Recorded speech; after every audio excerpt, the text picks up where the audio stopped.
하나님 앞에 온전하게 설 수 있는 사람이 있을까요?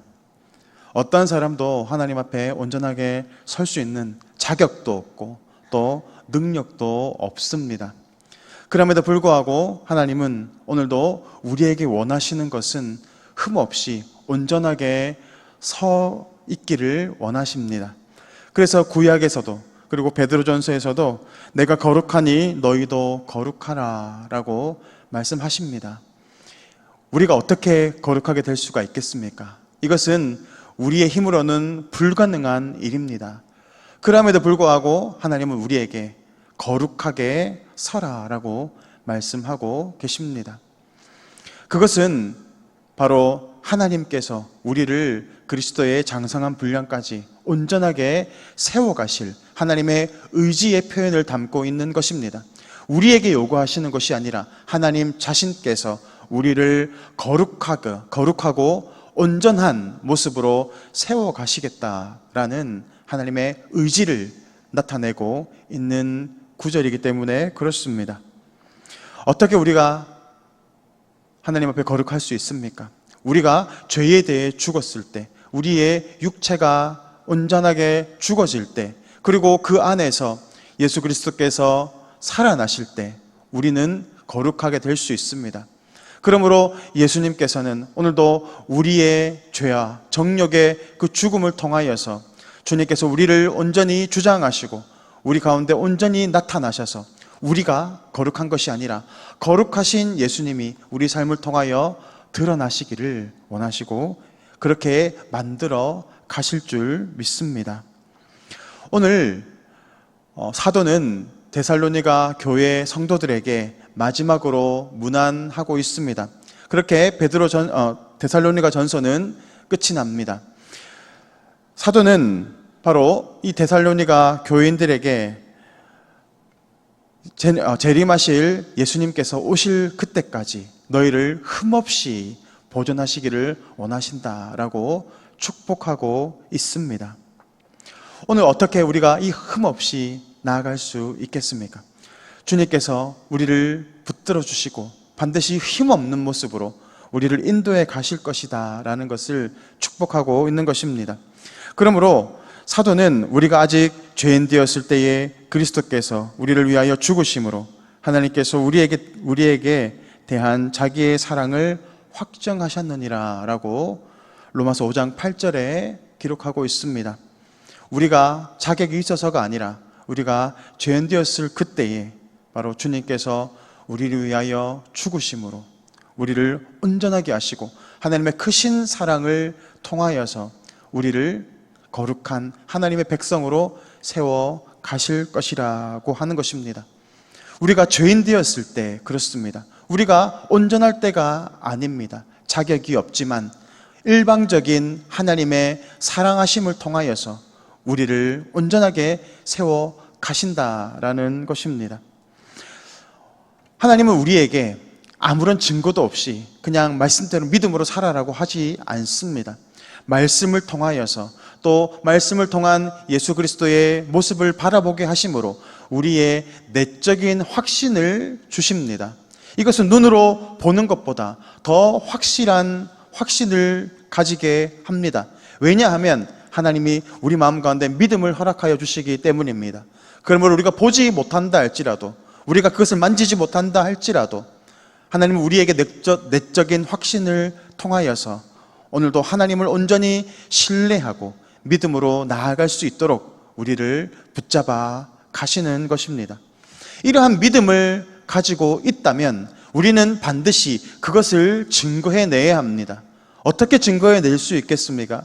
우리가 아는 대로, 우리가 믿는 그대로 행동하고 순종하며 나아가야 한다라는 것입니다. 우리 믿음이 이 행동과 반응되지 않는다면 우리의 믿음은 죽은 믿음이고 우리의 모든 신앙 행위는 다 헛것이 될 것입니다. 우리에게 주시는 그 믿음대로 우리는 순종하고 행할 때 하나님은 우리의 믿음을 통하여 우리가 하나님의 백성됨을 증거할 수 있도록 우리를 붙잡아 가십니다.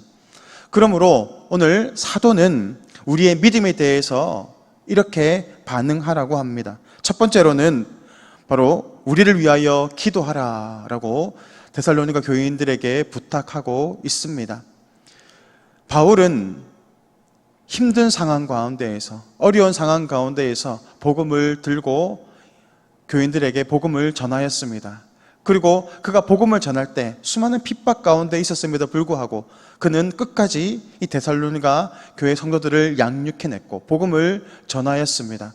그 결과 데살로니가 교인들은 하나님의 백성이 되었고 복음의 증인이 되었습니다. 이것은 바로 은혜를 통하여서 받은 것입니다. 그것을 알게 된다면 그들 역시도 그 은혜에 감사하고 또 그 은혜를 갚는 자가 되어야 한다는 것입니다. 그것이 바로 동역자를 위하여 동역자가 되고 바로 그들을 위하여 기도하는 자가 되어야 한다라는 겁니다. 성숙한 자녀는 부모가 베풀어 주신 은혜를 깨닫습니다. 그리고 그 은혜에 보답하려고 합니다. 그래서 나중에는 부모의 동역자가 되고 또 부모의 그 사역을, 또 부모의 사명을 이어받아서 기도의 자리에 섭니다. 그렇게 믿음이 전수되어지고 그렇게 믿음의 가문이 세워져 가는 것입니다. 오늘 마찬가지로 우리도 똑같습니다. 우리에게 주셨던 하나님의 귀하신 은혜를 기억하고 또 우리의 지도자들을 위해서 날마다 기도의 자리에서 중보하며 나아가야 하는 것들이 바로 우리 성도들의 책임이고 사명인 줄 믿습니다. 두 번째로는 26절에 거룩하게 입맞춤으로 모든 형제에게 문안하라라고 권면하고 있습니다. 우리가 복음을 들었습니다. 그리고 그 복음을 이제는 우리만 아는 것이 아니라, 우리만 누리는 것이 아니라 전하며 나아가야 합니다. 왜 그렇습니까? 그것이 우리의 사명이기도 하지만 우리가 복음을 전하고 복음의 증거가 될 때 우리의 믿음이 온전해지기 때문입니다. 그래서 사도는 바로 모든 형제에게 문안하라라고 하면서 앞에 거룩한 입맞춤으로 하라라고 합니다. 입맞춤으로 문안한다라고 하는 것은 그 당시의 문화적 배경을 보아야 합니다. 두 가지 형태가 있는데 동등한 신분의 입장에서의 입맞춤, 문안한다라고 하는 것은 상대방의 뺨에 입을 맞추는 것을 뜻합니다. 그런데 주인과 그 노예, 종과 이 관계에서는 그렇게 되지 못합니다. 종이 주인의 무릎에 입을 맞추거나 발에 입을 맞춥니다. 오늘 사도가 말하고 있는 거룩한 입맞춤이라는 것은 둘 중에 어떤 것이겠습니까? 바로 후자입니다. 거룩한 입맞춤, 바로 예수 그리스도께서 우리를 섬기셨던 것처럼 또 우리들 역시도 서로를 위해 섬김의 입맞춤을 해야 한다라는 것입니다. 바로 이 복음을 전하는 태도를 말하고 있습니다.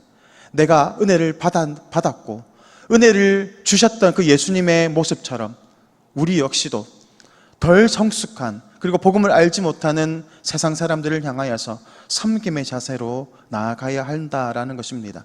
그렇게 섬김의 자세로 복음을 들고 나아갈 때 하나님께서는 우리의 그 섬김과 헌신을 통하여서 위대한 일들을 이루어 가실 것이다 라고 말하고 있는 것입니다.